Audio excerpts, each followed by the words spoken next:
Amis auditeurs, amis partenaires, bonjour, bienvenue sur la chaîne Le Gospel Intérieur pour une véritable pratique spirituelle. Aujourd'hui, nous vous proposons de parler de l'une des lois spirituelles très importantes dont nous avons parlé dans les autres vidéos, conférences sur les lois spirituelles, qui est la parole.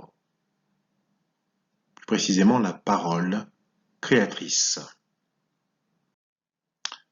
qui est donc une loi spirituelle, c'est-à-dire, pour rappel, qu'une loi n'est ni bonne ni mauvaise, une loi est faite pour régir les choses du monde, en l'occurrence spirituelle, et que donc cette loi, chacun, qu'il soit croyant, non-croyant, spirituel ou pas, peu importe, subit la loi parce que lui-même fait partie des créatures du divin, simplement parce qu'il est humain et terrien. Pour commencer, je vais vous lire plusieurs versets bibliques, sachant qu'il en existe de nombreux autres en rapport avec le sujet du jour. Exode 3,14. Dieu dit à Moïse, « Je suis celui qui suis. » Et il ajouta, « C'est ainsi que tu répondras aux enfants d'Israël, celui qui s'appelle « Je suis » m'a envoyé vers vous. Proverbe 18, 20, 21. C'est du fruit de sa bouche que l'homme rassasie son corps. C'est du produit de ses lèvres qu'il se rassasie. La mort et la vie sont au pouvoir de la langue. Quiconque l'aime en mangera les fruits. Jean 1, de 1 à 4. Au commencement était la parole, et la parole était avec Dieu, et la parole était Dieu. Elle était au commencement avec Dieu. Matthieu 15, 11. Ce n'est pas ce qui entre dans la bouche qui souille l'homme, mais ce qui sort de la bouche, c'est ce qui souille l'homme. Luc 6, 45. L'homme bon tire de bonnes choses du bon trésor de son cœur, et le méchant tire de mauvaises choses de son mauvais trésor. Car c'est de l'abondance du cœur que la bouche parle. Hébreux 4, 12. Car la parole de Dieu est vivante et efficace, plus tranchante qu'une épée quelconque à deux tranchants, pénétrante jusqu'à partager âme et esprit, jointure et moelle, elle juge les sentiments et les pensées du cœur. Ésaïe 49, 2. Il a rendu ma bouche semblable à un glaive tranchant. Il m'a couvert de l'ombre de sa main. Il a fait de moi une flèche aiguë. Il m'a caché dans son carquois. Exode 27. Tu n'en prendras point le nom de l'Éternel ton Dieu en vain, car l'Éternel ne laissera point impuni celui qui prendra son nom en vain. Ésaïe 55, 10. Comme la pluie et la neige descendant des cieux, et n'y retourne pas sans avoir arrosé, fécondé la terre et fait germer les plantes, sans avoir donné de la semence au semeur et du pain à celui qui mange, ainsi en est-il de ma parole qui sort de ma bouche. Elle ne retourne point à moi sans effet, sans avoir exécuté ma volonté et accompli mes desseins. Proverbe 6, 2. Mon fils, tu as cautionné ton prochain. Si tu t'es engagé pour autrui, si tu es enlacé par les paroles de ta bouche, si tu es pris par les paroles de ta bouche, fais donc ceci, mon fils, dégage-toi, puisque tu es tombé au pouvoir de ton prochain. Matthieu 4, 4. Jésus répondit, il est écrit, l'homme ne vivra pas de pain seulement, mais de toute parole qui sort de la bouche de Dieu. Psaume 119, 72. Mieux vaut pour moi la loi de ta bouche que 1000 objets d'or et d'argent. Psaume 119, 13 à 14. De mes lèvres, j'énumère toutes les sentences de ta bouche. Je me réjouis en suivant tes préceptes, comme si je possédais tous les trésors.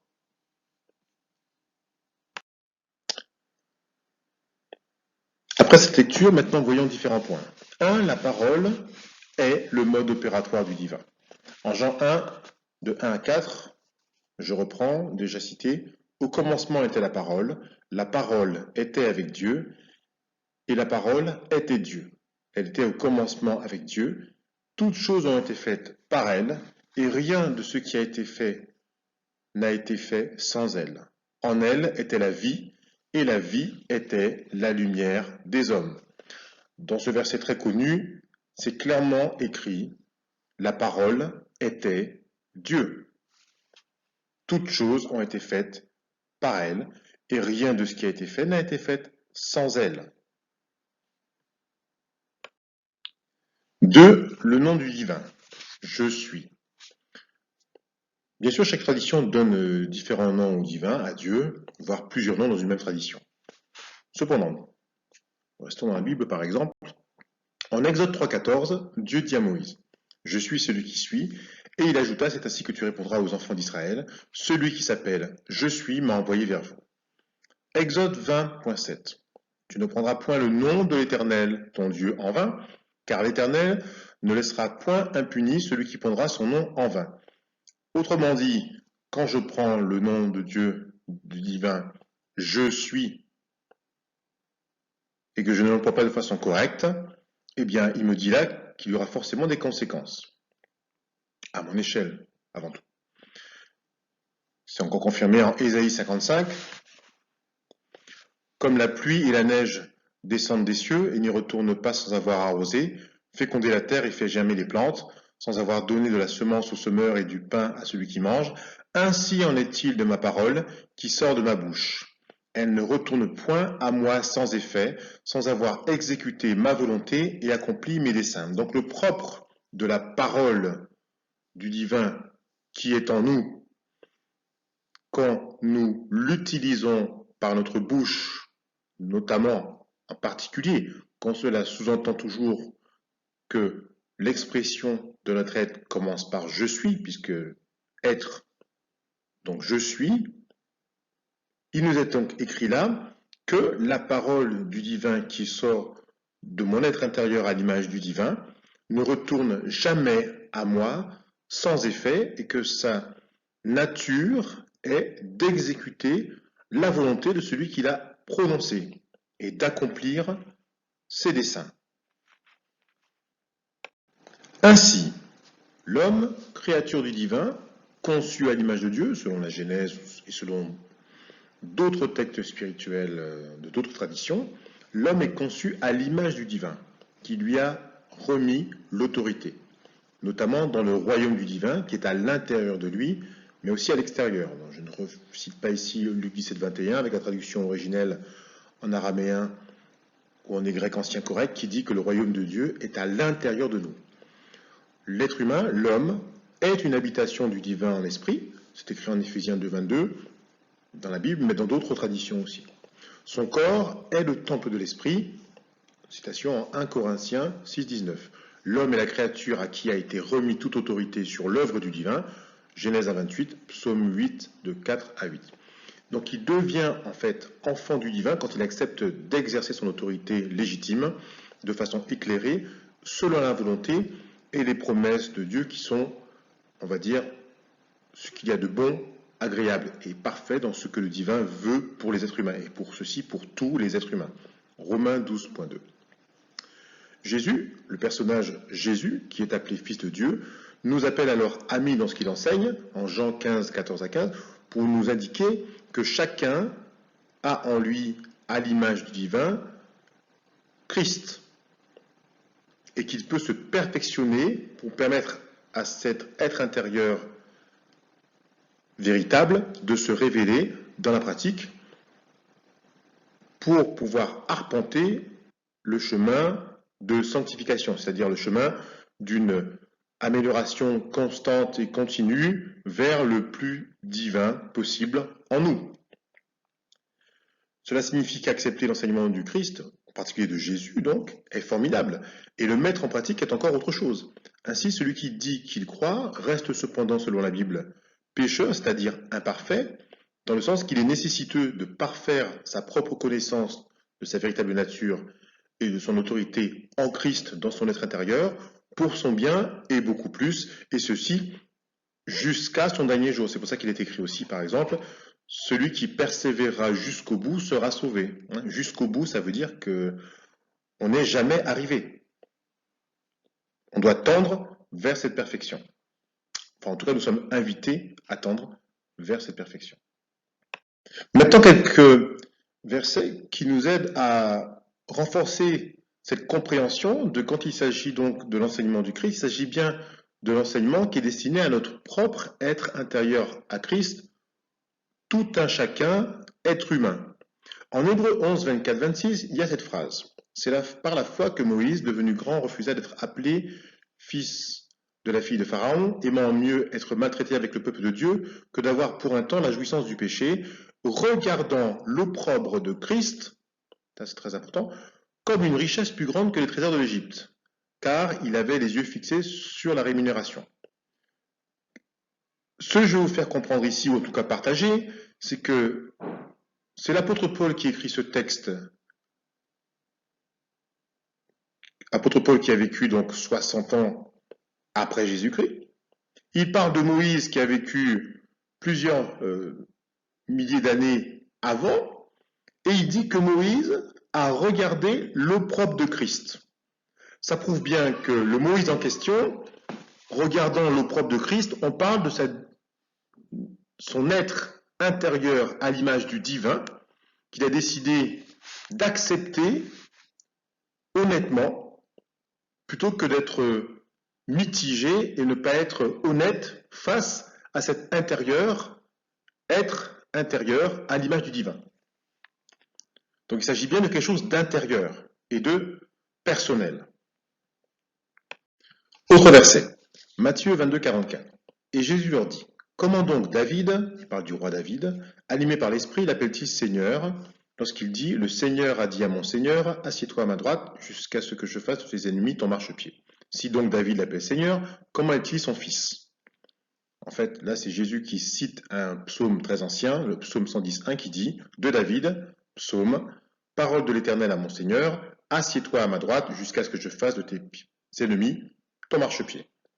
Même chose ici, c'est Jésus qui parle, qui répond en fait aux pharisiens, on va dire des religieux de l'époque, voilà, qui prétendaient détenir la vérité. Et ces pharisiens lui expliquent en gros que le Christ, le Messie, la notion de Messie, la notion de Christ, est forcément un descendant charnel de David, du roi David. Et il leur répond, mais non, c'est pas possible. Comment David, le roi David, qui a vécu lui aussi plusieurs centaines d'années avant, très très longtemps avant, dans ses psaumes, quand le roi David parle, il dit, il appelle Seigneur et Seigneur. C'est-à-dire, quand il a été écrit « Le Seigneur a dit à mon Seigneur », il faudrait écrire en fait « Le Seigneur S majuscule, le divin, le tout, a dit à mon Seigneur S minuscule, c'est-à-dire l'image du divin en moi à l'intérieur, assieds-toi à ma droite, etc. » C'est en cela que croire que être en Christ ou être en Jésus ou être en Dieu doit se comprendre comme un héritage d'ordre spirituel qui n'est pas d'ordre charnel. C'était l'erreur que faisaient les pharisiens ou les religieux d'époque, c'est de croire que forcément il y avait une descendance d'ordre charnel. Là, il s'agit bien de quelque chose d'intérieur qui est révélé par l'autorité exercée de cela dans son être total.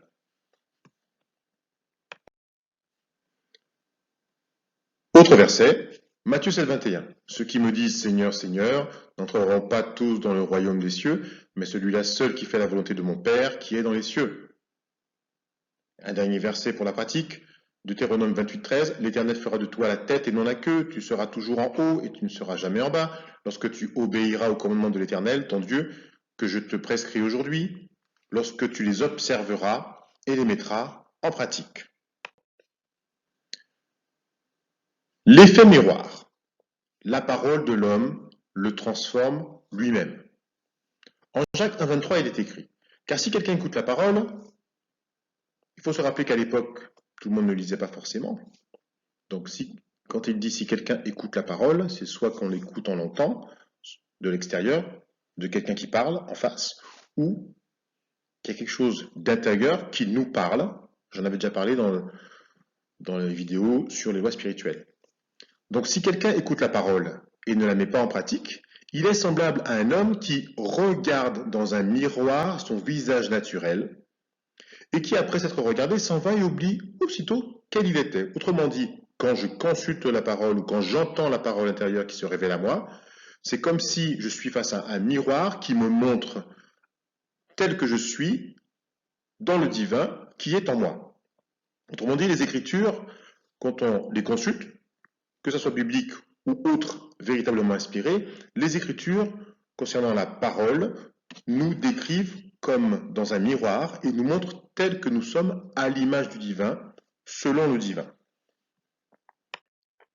En 2 Corinthiens 3,18, même chose, or le Seigneur c'est l'Esprit, et là où est l'Esprit du Seigneur, là est la liberté.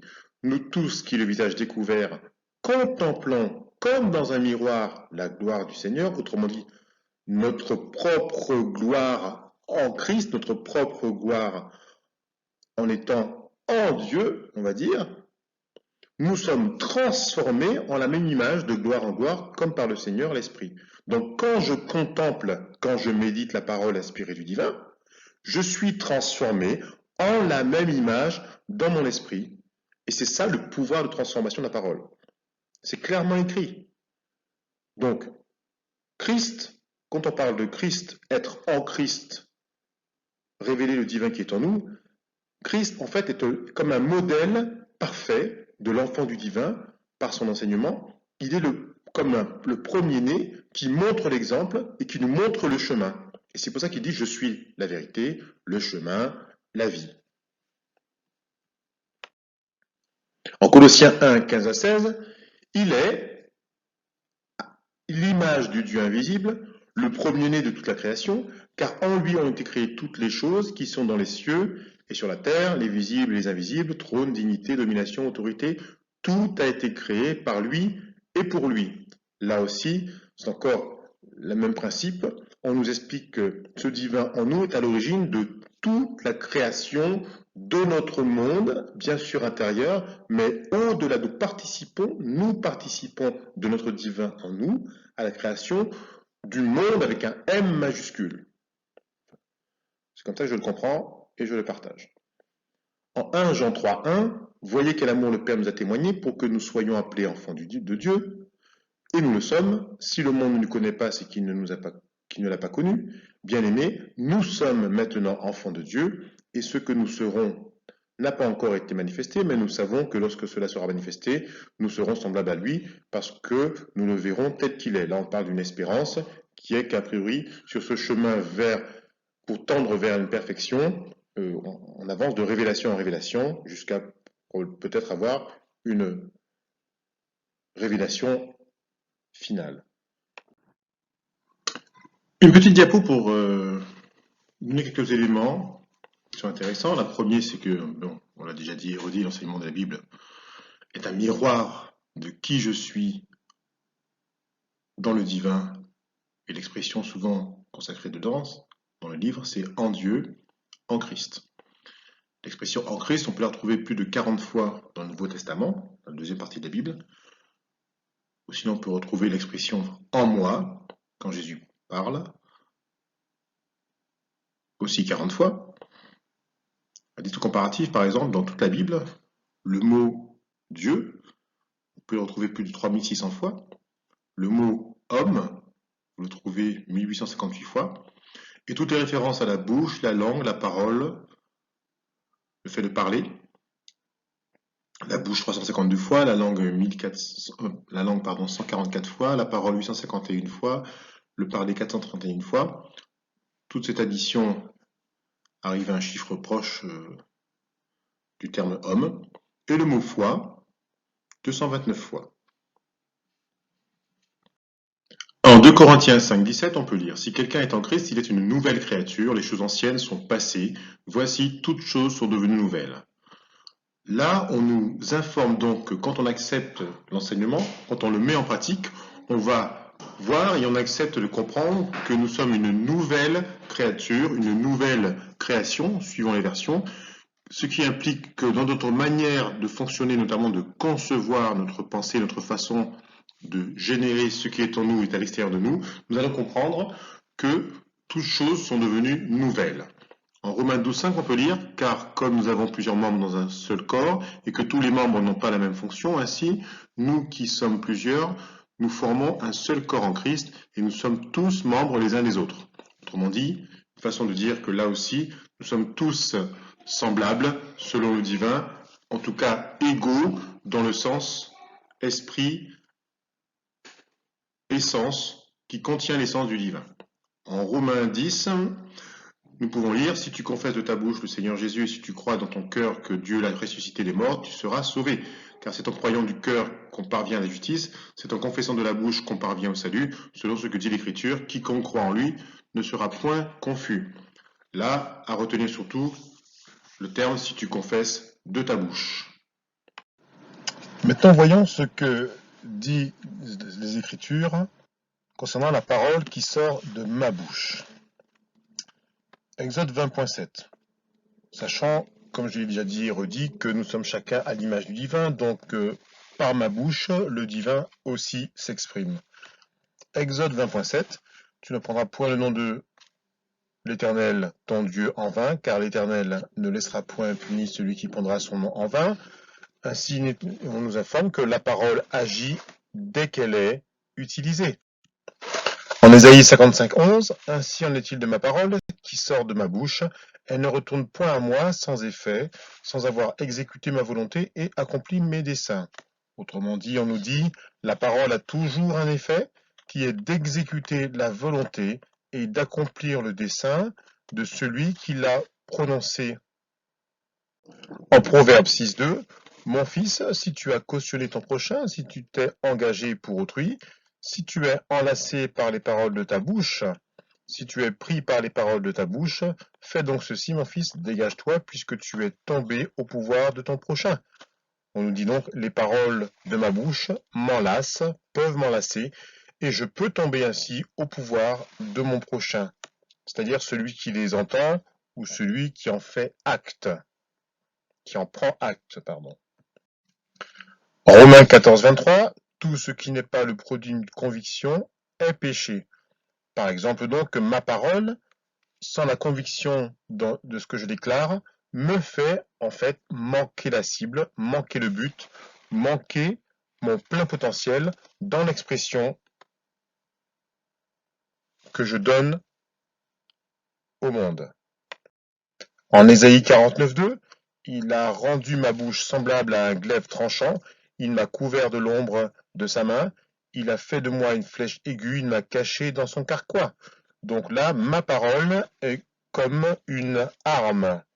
Et c'est ce que dit aussi Jacques dans 4.2, quand il dit, il s'adresse là alors à des gens qui sont a priori pieux, mais cependant, il leur dit cependant, vous convoitez, vous ne possédez point, vous êtes meurtriers et envieux, et vous ne pouvez pas obtenir. Vous avez des querelles et des luttes, vous ne possédez pas parce que vous ne demandez pas, vous demandez et vous ne recevez pas parce que vous demandez mal, dans le but de satisfaire vos passions. Il y a beaucoup de choses dans ce verset, c'est un exemple où il expose un peu toutes les façons de mal employer sa parole. En 1 Roi 3, versets 5 à 12, et Dieu lui dit, puisque c'est là ce que tu demandes, puisque tu ne demandes pour toi ni une longue vie, ni les richesses, ni la mort de tes ennemis, et que tu demandes de l'intelligence pour exercer la justice, voici, j'agirai selon ta parole. Je te donnerai un cœur sage et intelligent, de telle sorte qu'il n'y aura eu personne avant toi et qu'on ne verra jamais personne de semblable à toi. Là, en fait, c'est Dieu qui parle au roi Salomon. Et là, on apprend donc que le divin peut agir ou probablement agit selon ma parole. En Matthieu 5, 15, 11, on peut lire « Ce n'est pas ce qui entre dans la bouche qui souille l'homme, mais ce qui sort de la bouche. C'est ce qui souille l'homme. Ce qui sort de ma bouche, c'est ce qui me souille selon le divin. Que sort-il donc de ma bouche ?» C'est une question qu'il faut se poser quand nous parlons simplement. En Luc 6,45, l'homme bon tire de bonnes choses du bon trésor de son cœur, et le méchant tire de mauvaises choses de son mauvais trésor, car c'est de l'abondance du cœur que la bouche parle. Donc, on voit bien ici que les bonnes choses du bon trésor de son cœur viennent donc s'exprimer par la bouche. Donc ma bouche parle de l'abondance de mon cœur et puise dans ce qu'il y a dans mon cœur. La question qu'on peut se poser, c'est puis-je parler d'autre chose que ce qu'il y a au fond dans mon cœur? Proverbe 18-21, c'est du fruit de sa bouche que l'homme rassasie son corps, c'est du produit de ses lèvres qui se rassasie. La mort et la vie sont au pouvoir de la langue, quiconque l'aime en mangera les fruits. Donc clairement, il me dit que je rassasie mon corps physique, du produit de ma bouche, de ce qu'elle dit, pas seulement de ce qu'elle avale, et je me rassasie aussi du produit de mes lèvres, de ce qu'elles produisent. Je mange les fruits de ma langue, autrement dit, ce que produit mon parler, mon verbe, est pour la vie ou pour la mort. En Proverbe 13.2, je peux lire « Par le fruit de la bouche, on jouit du bien ». En Proverbe 13.3, on peut lire « Celui qui veille sur sa bouche garde son âme, celui qui ouvre de grandes lèvres court à sa perte ». Donc, là aussi, on m'invite à comprendre que quand je veille sur ma bouche, autrement dit sur ce que je dis, etc., je garde mon âme, c'est-à-dire le plan de mes émotions et tout ce qui est généré à l'intérieur de moi dans le royaume des cieux, qui est à l'intérieur de moi. Conte Ferraud, Luc 17-21, voilà.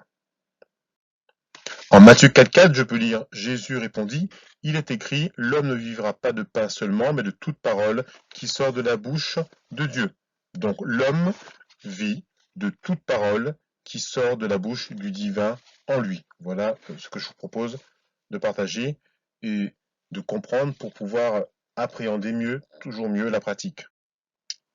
Maintenant, je pratique. Alors, pratiquer les lois spirituelles, c'est en particulier pratiquer la parole du divin qui est en nous. Donc pour cela, il faut d'abord, prendre connaissance de la volonté du divin en nous, la volonté de Dieu. Elle est dans sa parole, dans ses promesses, et où qu'elle se trouve. Ça veut dire quoi? Ça veut dire que, bien sûr, je vous parle des textes bibliques qui sont gorgés, débordants de la volonté du divin, dans le sens que ces volontés sont bonnes, agréables et parfaites pour chaque être humain. Il n'y a qu'à les consulter pour s'en convaincre. Je ne dis pas que ces volontés ne sont pas ailleurs, dans d'autres cultures ou dans d'autres textes inspirés. Seulement, il en sera de même si vous prenez un autre texte inspiré ou que vous recevez directement une inspiration qui est une promesse du divin, si vous ne la pratiquez pas, si vous ne l'intégrez pas en vous, elle va passer comme un courant d'air, car il est écrit même chose ici ou ailleurs, il est écrit que les choses de l'esprit sont comme le vent, on ne sait d'où elles viennent, on ne sait où elles vont, elles ne font que passer, il faut savoir les saisir, et pour les saisir, il faut les pratiquer. En Jérémie 31-33, on peut lire « Mais voici l'alliance que je ferai avec la maison d'Israël. Après ces jours-là, dit l'Éternel, je mettrai ma loi au-dedans d'eux, je l'écrirai dans leur cœur, et je serai leur Dieu, et ils seront mon peuple. Celui-ci n'enseignera plus son prochain, ni celui-là son frère, en disant « Connaissez l'Éternel, car tous me connaîtront, depuis le plus petit jusqu'au plus grand, dit l'Éternel, car je pardonnerai leur iniquité, et je ne me souviendrai plus de leurs péchés. » Là, c'est écrit noir sur blanc que les lois spirituelles dont on parle sont inscrites à l'intérieur de chacun. Il s'agit de les redécouvrir et pas de croire qu'on va inventer une nouvelle théorie, quoi que ce soit. Les choses sont déjà là, tout est déjà là, sauf qu'en pratique, il faut que cela se révèle à soi-même par une pratique particulière. Si vous ne faites rien, il ne se passe rien. Deuxièmement, ces promesses, il faut les lire, les relire, les méditer, et cela surtout pour les laisser pénétrer en nous, pour que mon être intérieur soit imprégné d'elles, comme si je découvrais une fréquence qui me veut du bien et qu'il s'agit d'intérioriser. Je considère qu'elle s'adresse à moi, personnellement, comme un miroir qui me montre tel que je suis à l'image du divin. Par exemple, quand je reformule à la première personne et ainsi que je confesse positivement de ma bouche la parole du divin ou les promesses, en fait, je m'approprie ainsi cette information. Ça peut paraître un peu scolaire, et pourtant, quand nous sommes petits charnellement et que nous grandissons, pour apprendre à s'exprimer, pour apprendre à parler, etc., nous employons la parole, et notamment nous apprenons les mots, nous les répétons, nous les récitons, etc. Et c'est cela qui va constituer notre conscience du verbe que l'on va utiliser. C'est un peu comme si, quand nous naissons de nouveau sur le plan spirituel, en fait, il en est un peu de même, c'est-à-dire que pour appréhender pleinement ce que cela signifie son être spirituel, il faut s'astreindre à un minimum de cette pratique le temps que les choses se révèlent véritablement. Au psaume 119, de 13 à 14, très pratico-pratique, de mes lèvres, j'énumère toutes les sentences de ta bouche, je me réjouis en suivant tes préceptes, comme si je possédais tous les trésors. Troisième chose maintenant, une fois que j'ai lu, médité, intériorisé, j'obéis à ces promesses en leur donnant la première place. Ça veut dire quoi? Ça ne veut pas dire que j'obéis bêtement, fais pas ci, fais pas ça. On peut, quand elles sont inspirées et bonnes, se dire que ça peut beaucoup aider. Mais si vous ne faites que cela, vous ne faites, comme on dit, que tenter d'améliorer le vieil homme, ce qui est déjà pas mal, mais ce dont on parle ici est beaucoup plus puissant et beaucoup plus véritable. Il faut considérer que ces promesses sont la vérité, dans le sens qu'elles sont bonnes, agréables et parfaites pour moi. Et ceci, même si toutes les jointures de mon être, c'est-à-dire tout ce qui relie mon esprit aux réalités les plus palpables, sensibles, c'est-à-dire les 5 sens, mes émotions, mes réflexions, mes idées négatives, ou même qui vont à l'encontre de la parole, me crient le contraire. Il s'agira donc de persévérer dans la pratique, mais pas dans la croyance. Cela signifie qu'on peut pratiquer même si on ne croit pas encore au début à la promesse que l'on confesse de sa bouche. Car effectivement, il est écrit, la foi, cette ferme assurance des choses qu'on espère, vient, c'est-à-dire se renforce de ce qu'on entend intérieurement, et ce qu'on entend vient de la parole de Christ, c'est-à-dire du dedans de nous. Un exemple très simple, quand une promesse vous dit « je suis le Dieu qui te guérit » ou « je suis le divin qui te guérit », votre reformulation, votre pratique, c'est de dire « je suis guéri, je me considère maintenant comme guéri au nom du divin ».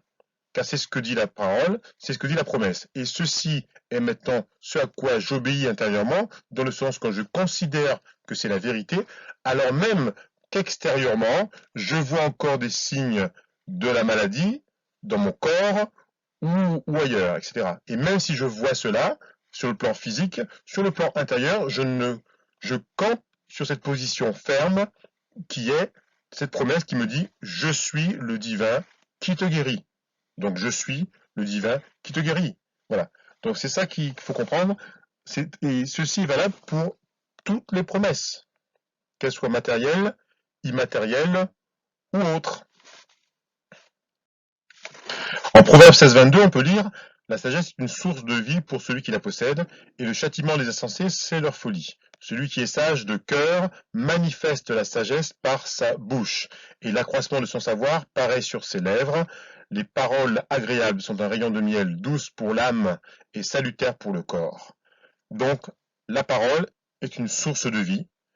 Quand on parle de châtiment des insensés, c'est simplement le fait que, du fait du mésusage de notre bouche de cette parole, et de leur manque du coup de sagesse, nous nous faisons du mal à nous-mêmes comme des grands.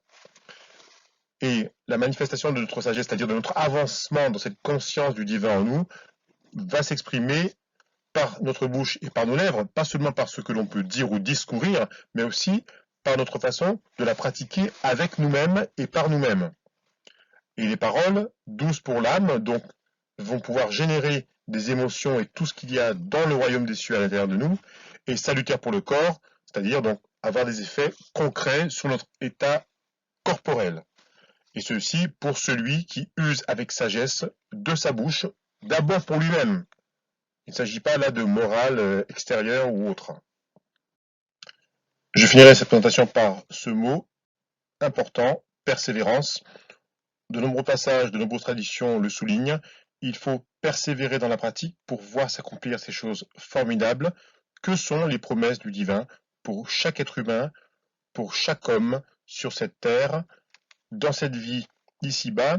Et ce sont des choses qu'il peut voir s'accomplir le temps de son passage ici. Il ne s'agit pas de croire qu'il ne s'agit que de promesses pour l'après ou pour l'avant, véritablement, ce sont des choses que l'on peut voir s'accomplir dans notre ici et maintenant de notre vie de tous les jours, et c'est en persévérant dans la pratique que véritablement nous passons le cap et nous voyons s'accomplir ce que le cœur renouvelé en nous désire véritablement pour le bien, pour son bien, pour celui de ceux qu'on aime et pour celui de toute la création. Voilà qui est terminé pour cette petite vidéo sur la parole créatrice, très importante. Nous y reviendrons. Merci de votre attention.